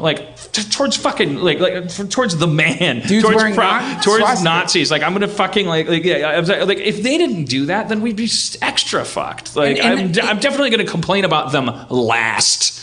Complain about them last. And I will admit, man, I did complain about them in the beginning. Anybody in the Antifa listening, I'm sorry, they don't forgive, so I guess they're gonna hate me. But I want to have somebody from Antifa. It's someone from Antifa. I think isn't that kind of a silly thing? Is it like they're not they don't have like a letterhead? I think right? they're decentralized. We've got somebody from Antifa here. They're Steve anarchists, Levy to right? the stage. Steve Levy, come on up here. Are you serious?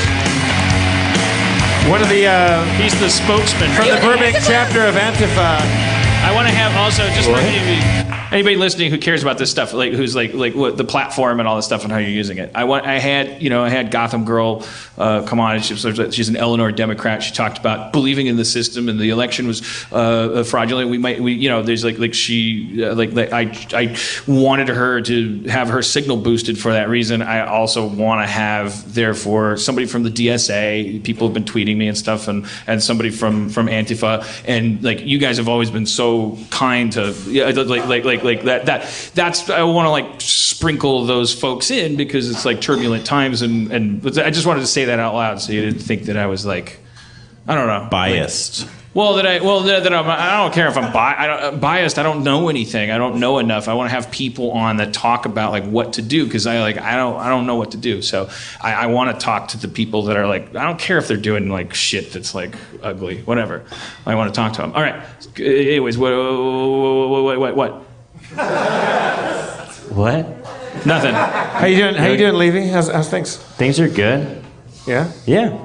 Last time I saw you a couple weeks ago, you were a little down in the dumps. Yeah. It happens. Why?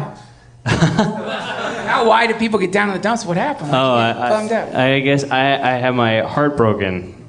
That's the worst. There you go. Here we go again. Oh boy. I guess I had my heart broken. Can you talk about what happened? You know hearts? Yeah, an old friend of mine. We started seeing each other for the first time, really, and trying to make it work. She lives in New York, and we were, seeing each other back and forth for a little bit. And then the last time I saw her, we parted ways. Because you guys went there after a lifetime of childhood sweethearty Fox and the Hound shit. I guess, as you would say, we had a real will they, won't they? Right. Yeah. And then now the question is, it has been answered, and it's won't, they won't. You don't know that. Things change. Well, no, I do know. I mean, that's what he's saying happened. I'm not change. I will. After all those years, it was. I guess they will, and now they won't. Right. Well, they did. They did. They did. And now they won't again. Now they don't. Didn't. Wait, no. That's a question. That's more of a did they, don't they? No, they didn't. They did. Now they're not, but they might again. Now, Is there a might they could they or not? I don't know. And I don't want to. I'm a totally unbiased, objective observer. I have no agenda about like setting you up or wingmanning you or anything. I heard through the grapevine that the reason it didn't work, she complained about something like your penis was naturally ribbed and. Yeah, I heard that too. It's giant. And then it was not. It was self-lubricating. Yeah, it vibrated. That's what I heard. I heard this crazy thing like you can't control how fast it vibrates. She didn't like that it had. It also had a little prong that came out, which is right on the clit. Yeah. Is that true? It's a curse. It's shaped like a rabbit. Yeah, that's brutal. Right on the top. There was like right on the back of the helmet. There's like a pair of rabbit ears that like come out and go like that. You got a crazy cock, man. A little too crazy for some unlucky woman. Some women aren't all ready I'm for saying is, some girls aren't ready for the perfect cock. Because what we're finding out. and didn't your dick just come back from Texas where it was helping move sandbags for flood victims? I thought it was Puerto Rico. with Ryan Gosling and. I thought the problem was whenever there was a disaster in the world, your cock would detach and fly to the disaster. His balls are right now restoring cell service in Puerto Rico. Oh, can I ask? I want to say, I made up. Look, I have a cum question. Like, yes. Don't you think? I was telling Cody because I was like hungover. I'm not gonna share my. You guys don't want to picture me having sex, but I was like, I was having this conversation where I was like, I made some observation where I was like, because I was like, don't you think it takes a lot of water to result in a load of cum? It dehydrates you? And she was like, "What are you talking about?" It's like it's as much water as there is. I'm like, "No, it's not like a recipe. You don't like put a little bit of your body doesn't put a little bit of water in your balls and then put a little bit of sperm powder and like it's like there's a process like and don't you think it takes a certain amount of water and a certain amount of sandwiches? Like how many? How, like what do you think like in a load of ejaculate like which is like I think it's like 100 million sperm are in an ejaculate, so there's this whole process that you know sperm. I just read it's 1.2 terabytes of data. Wait, shut up. Wait, I actually did see this. Wait. too. You mean genetically? Like yeah, genetically, the DNA in a sperm equals. It was like one sperm is equivalent to 35 megabytes. I don't know if it's real. Wait, that's 1.2 terabytes. Wait, one sperm is half the information it takes to make a person. How much data is in a person's I would DNA? expect it to be more than 1.2 terabytes. It's amazing that it's just 1.2. Doesn't that imply that a full human being is 2.4 terabytes? No, it implies when you're downloading stuff into your computer, it's having an orgasm. Sorry. Say what? What is? We have either a computer science major or a chronic masturbator. The two can happen together. I don't know which it could be. The two can happen at once, Dan. It's impossible for it to be both. You're saying it's 124 terabytes.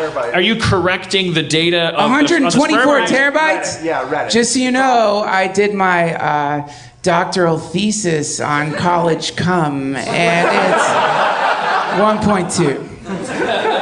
Okay, well, so that's that really is like we're coming up on the. I mean, because we're coming up on the.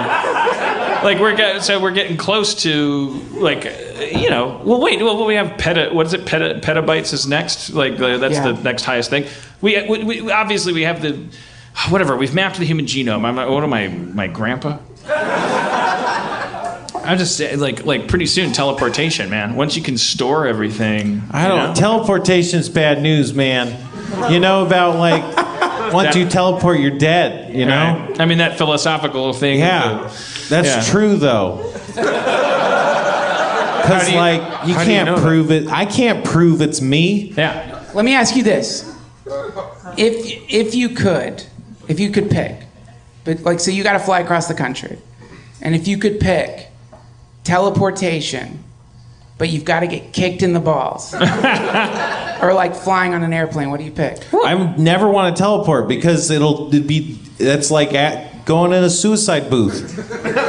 It kills you. That'll be the amazing thing when they invent teleportation. Eventually, there will be a society. I think we'll be dead, but there will be this like concept of like virgins. You know, people who haven't been teleported. That's right. And people will start saying Like me. "Oh, you should talk to Gary." When Gary talks, you can kind of sense that he's using the cells that he was born Yeah, with. because we can't even fucking print. I only date teleporters. Black and white ink. We can't print anything without fucking errors. You think we can print people back out of a fucking Not teleporter? yet. You can't even copy a fucking JPEG. No, we'll be so fucked. Yeah, And for that's sure. your brain. It's like you come out and you know, like, I don't know Spanish anymore. And it's Yep. like, that's if you're lucky. Like, Yeah. you'll be fucked. And you know who's gonna say you never knew Spanish? The fucking dipshit that works behind the teleport Yeah. booth that's teleported himself 1,000,000 times a day, and he's just like, no, it's great.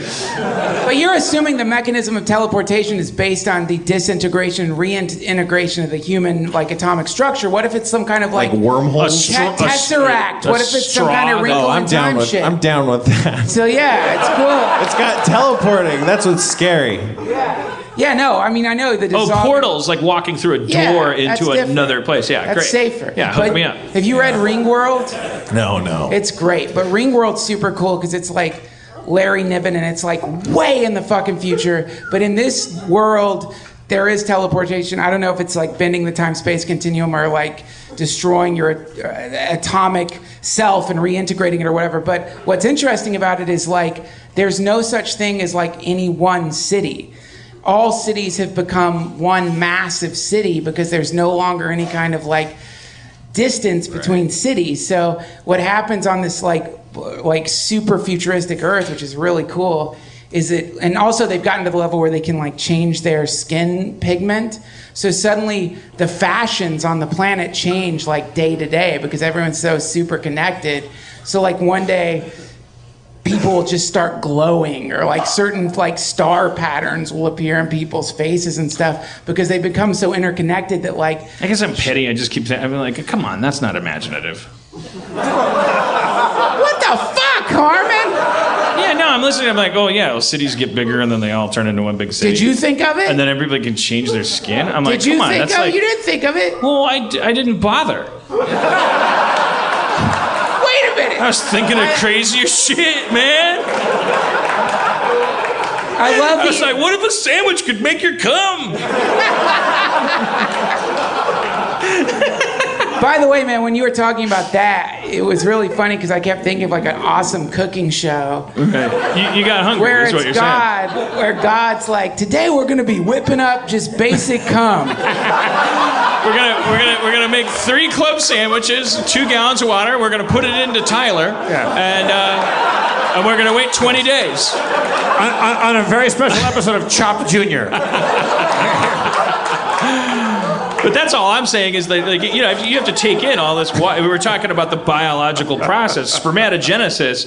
By the way, I learned also. I started doing. Yeah, I don't know. I started doing this thing where I'm like researching cum a lot.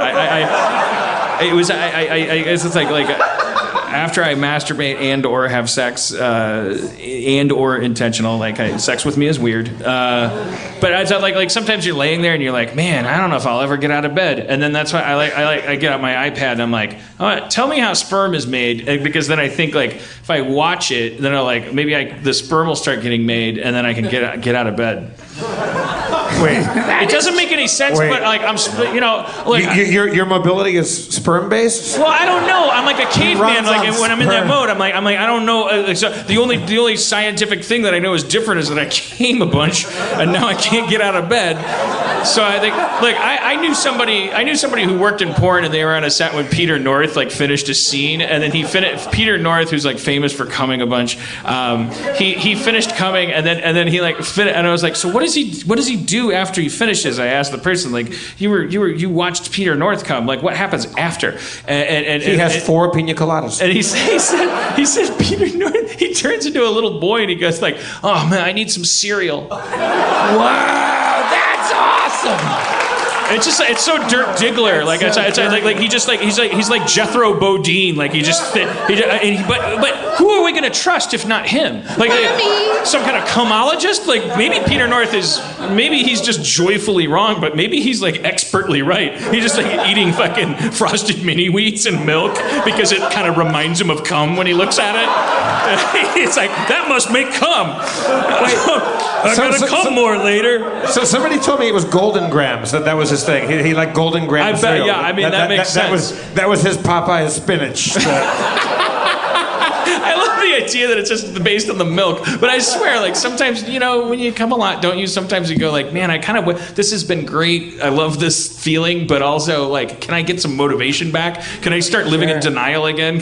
What do I got to do that? And you think like, well, the refractory period must be based on like your balls start. I just have to assume that your balls start making. I don't know. You know the idea about the refractory period? It's really, really. You had Chris Ryan on the show before, the author of Sex and Dawn. So one of the ideas about the refractory period is that from an evolutionary perspective, it's better for a woman to have multiple mates. So because then the strongest sperm is gonna survive. Fucked up. That's why I don't watch rom-coms. That's the because there's like that height of romance, but yeah, I know it's probably true though, because it's like I've read stuff about you're making love to your lover in the primordial past. You're making love. You come inside of her. You're like, I love you. I'm gonna go to bed. And then you like start going to bed, and then your friend is like, "Can I start fucking her now?" And either you're like, "Yeah, man, more than or merrier." she's like, "Yeah, let's do it," or not. Or she's but the idea is like, out. So the idea is the refractory period is actually designed to make sure that because the question is. So what was that? Why can women have multiple orgasms? Why are multiple mates important though? What does that? So the idea is like if you had some kind of like I don't know something was going on with you and you weren't like. Making like powerful loads, whatever that may be. In a crazy like what if? Yeah. But the question is like, why would it be the big question? There's a Golden Gram shortage. I go away for 2 weeks and come back to the Jizz show. I love talking about cum. But the question, I really do. You gotta go on Cumtown. The question is, a woman can have multiple orgasms with That's not true. That's not true. That's a myth. We'll be right back. That's all. You hear it all the time, but it's not true. It's something they're saying. They were talking about it at the Wonder Woman premiere, but you couldn't get in. It's not true and it's not fair. Not true. Sorry. No, you're right. It's not true. No, come on. No, what do you finish your thought. I'm sorry. No, I mean the idea is like the question is just like why would it be that a man has like this really intense reaction to orgasm, right? Which we call the refractory period, whereas a woman can have multiple orgasms. And the implication, according to Chris Ryan, is that, well, this is clearly like created with the idea of like a multiplicity of levels. Right. Well, but Chris, I mean, that's what's interesting about Chris Ryan because he's a well-needed like update to Desmond Morris, who's in the '60s. But Desmond Morris's theory about that was that, but I don't want to be part of a patriarchy. But the Desmond Morris theory was that men fall asleep because then you bond emotionally with your lover. Bullshit. Well, but here's the thing. There's because we get sleepy. But there is a scientifically like it goes back to it all has to do with human babies being more biologically vulnerable than tiger babies, deer babies, and cactus babies. I don't know, but I mean I don't know. I think like Chris Ryan makes it's probably that's why I don't want to. That's why I disclaim the fuck out of it. But I do think that this delight. I really prefer the Desmond Morris theory. Like all the biological quirks about us are all designed for pair bonding because our babies need two parents. Well, you can still pair bond. I mean, like it's not. You can't. The idea isn't that you. By the way, I'm like severely, embarrassingly monogamous. So don't get me wrong. I'm not some kind of like just got back from Burning Man, Dan, and now I've learned we got to be non-monogamous. Your girlfriend's pretty. I'm not like that. Don't worry, man. That's not fucking happening. I'm severely, desperately, based on insecurity, completely fucking monogamous. So don't get me wrong, but like from a perspective of like, yeah, like the idea kind of would be, and again, this is not my idea. Like I couldn't do this, but the idea would be if you really love somebody, Wouldn't you want him to come a lot? No, not with you. Dan, I'd have to love you and not them. Dan, But Dan, it's if you really love Cody, let Duncan fuck tonight. Man. Listen, man. Listen, I didn't say Also, it like, listen, I didn't say it like that. We're sitting right next to Steve Perfect Cock Levy over here. Let her have a good Saturday night. It's Saturday night. Let her live a little. Oh, look, I don't want to forbid Steve and Duncan to fuck Cody. Now you're talking.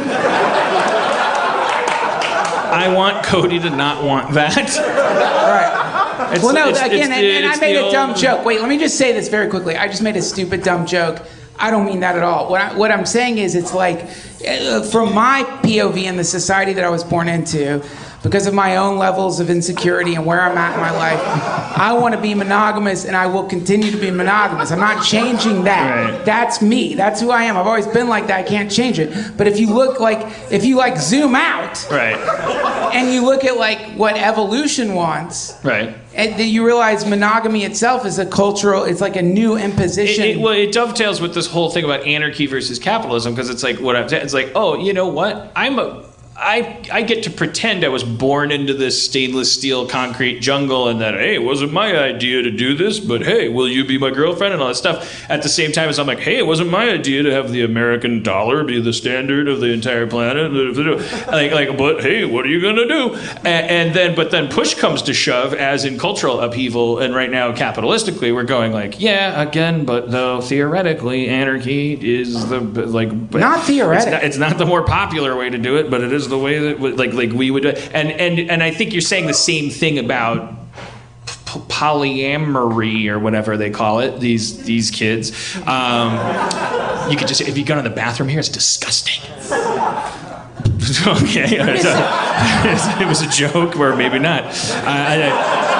I have a special bathroom upstairs. It's rhinestones and just all the cultist daughters. But yeah, I mean, I think you're saying the same thing I am, which is like theoretically, intellectually, not wanting to be guilty of dishonesty, one should acknowledge it. Yeah, probably there's a freer humankind that functions better and healthier. But then also it's important then to go, just as I did before I quit smoking, where I was like, I like smoking. Like my therapist says, awareness, acceptance, change. People skip acceptance.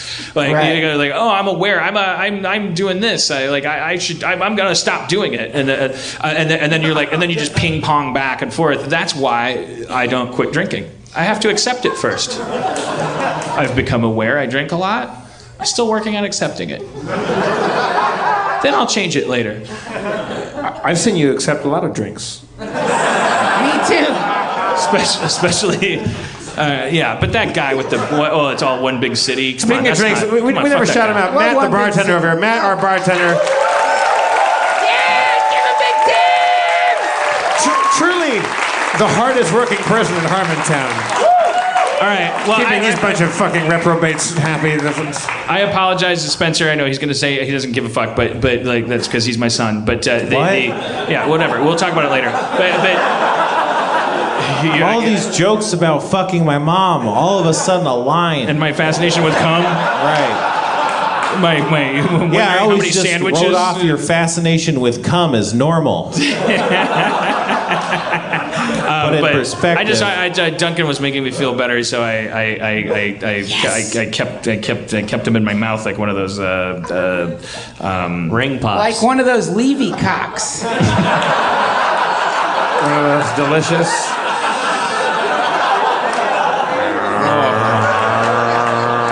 So good. You know what? It's not that. Why am I making the diameter? No, it's like a nice broomstick diameter. And it's gentle but firm. And it's there when you need it. And if you get thirsty afterwards, it gets you a glass of water without you asking. Whoa. So you can make more cum, ladies. Steve Levy's dick does something that almost no other dick does. In the morning, it makes you the best avocado toast you've ever fucking had.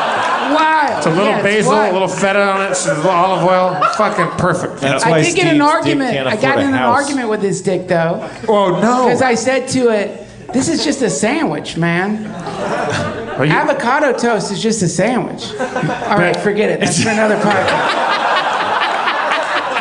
Well, let Duncan know you want him to come back by thanking him with your hands. Thank you, Duncan.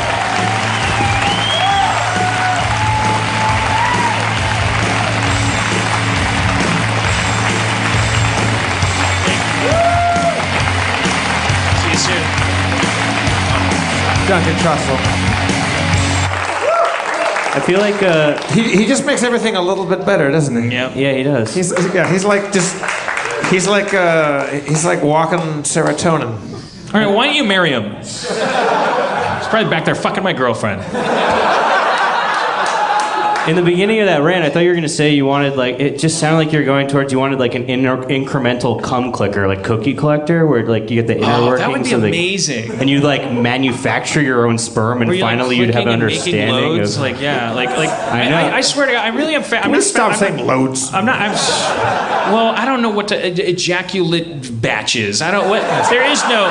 Quanta. The language fails. Like it is a truly fascinating thing that as mammals we take in energy and then we have a little factory that has to dangle between our legs because it requires like a degree cooler environment just for the chemical process of making them, not storing them. Once they're made, they're fine in summer, whatever. Like, but they gotta get made 1 degree cooler, and they're just like those little fucking missiles that are just loaded with the need to hit an egg, and they're like simultaneously geniuses and idiots, and they're just disposable, and we're just constantly making them until the day they bury us. But like women's eggs are like they're finite, and they're giant, like they're the size of the sun compared to a sperm's rocket, and like it's just like this amazing. I'm just so fascinated with all of it. All right, let's I don't know whether we have enough time. We found out. well, okay, well, we should have. No, it's fine. We have I'm just- time. Come on. I don't know. Let's give the audience some D&D. Well, maybe we started a little late. We've only got like 11. We've only got like 11 minutes tops. That's what I'm saying. We found out tonight that you love cum. Spencer's the game master. Like he makes the rule. Like we can't announce cliffhanger endings and things like that. Spencer's in charge of the thing. So if he says like, yeah, it's not. We should get Duncan back up. It's not. Let's. Hey, Duncan, are you back? Duncan, come back. probably left. We're not going to play D&D. What was that? I'll just pretend to. Well, how about this, Spencer? Because I was not here. Let's just recap. So we Duncan's back. Oh, shit. Thank you for having me back. It's an encore. He fucked all of our girlfriends that quickly. Yeah, which was a really long time for me. That's part of his appeal. That's how he gets them. Hey, man, this won't take a lot of time. I'm not going to put you out, man. Yeah. The I'm thing is glad that you called me back. I got a cheesy thing to say. To cut off whatever you were going to say, which is probably the funniest it was thing going to be human trenchant and hilarious. But go ahead. Oh no. Believe me, I had to tell you this thing. Okay. Because, like, Jack Kornfield, the Buddhist teacher? You know him? You don't know Jack Kornfield? He owes me $10. He's not here, right? So he tells this great story. And guaranteed, the thing about having a broken heart, guaranteed there's a bunch of people here right now who have a fucking broken heart, because that's what it means to be human. But there's Jack Kornfield talks about how there's a story in Judaism where there was a rabbi that made his students hold the tefillin, you know what that is? Yeah. Tefillin? Tefillin, yeah. Tefillin. Eggs don't stick to it. NASA invented it. Don't tell me the Jews made that. That was NASA. You're right, dude. It is one of the weird mysteries of the universe is that eggs don't stick to it. What is tefillin? What? Do you remember that? Take it away, Steve. It's like the shit they cook eggs in. I know Teflon. What's tefillin? What's the thing you're talking about? No, we talked about this, I think, earlier in the year. Remember, I got accosted in Beverly Hills by. Oh right, they put a Parker Brothers thing on your head. Yeah, that's to fill in, where they wrap it around your arms. Okay, gotcha. Yeah. You saw it. The point is, like, inside this box are these scrolls, and like I don't know what's written on them, but there's something amazing written on them. But so Jack Kornfield tells a story, how like I already know you're gonna fucking make fun of this man. I know you're gonna like you got some already, but like Jack Kornfield tells his story. Is he a Jewish Buddhist? He might have started off Jewish and then became Buddhist. Like a lot of people that I learned from are like they started off Jewish and they became like Buddhist or Hindu. But it doesn't. The whole thing is like the whole like because this is those robes. It's ridiculous saying what you already were. The point is. I'm not gonna say it. You know what a Jewish Buddhist says? What? Oim.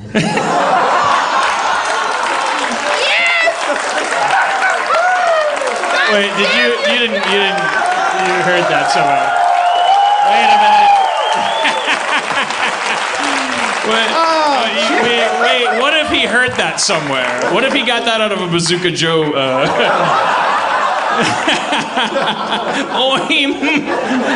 Did you just make that up? Yes. Oh, that's not fair. Hey, Mazel Tov. That's not. Mazel Tov. Oim is the title. That's the title. OYM, is that what it would be? Let me worm my way out of this thing, please. No. So the idea is like this rabbi, it like makes his students hold the tefillin against their heart when they're like saying prayers. And one of them said to him, "Why do you make us hold this against our heart when we're saying prayers?" And he said, "So that maybe when your heart breaks, the prayers will fall inside." That's cool, right? It's a nice thought.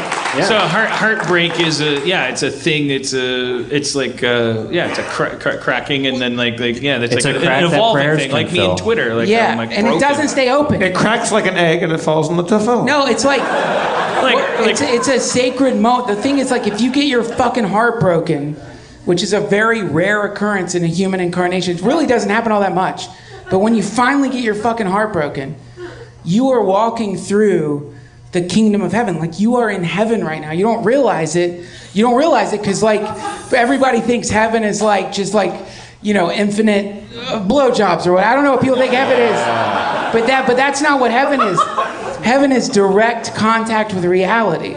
So right now you're having direct contact with eternity, and that's like a holy moment. And so like the window shuts. That's what I'm saying, man. Like your heartbreak window, you probably got like another, like, I don't know, 20 years, and then you'll stop suffering.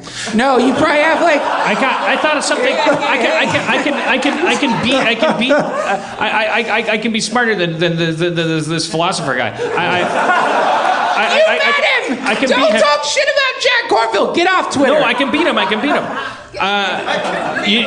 Okay. Your heart. So your heart's broken. You know what else is broken? A baby's skull. You know why? So it can grow into an adult skull. There you go. That's basically the same thing. I think I could top that. All right, so there's this ancient Japanese art of pottery. You know, sometimes their pots break, and they actually have this method of reforging the pottery pieces with gold inlay. Yeah. And it's actually it's more beautiful than it was before it was broken. And that's you. You're gonna be all ribboned with gold, and it'll be better. Thank you, Spencer. Cliffhanger!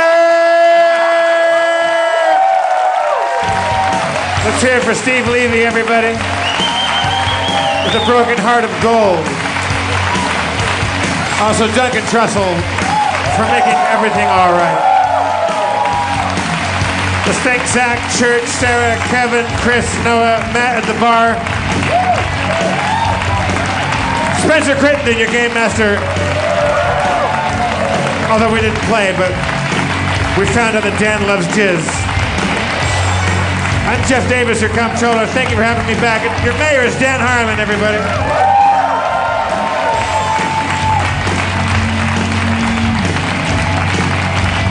Oi. Zach, you got a beat for us, baby? Lay it on us.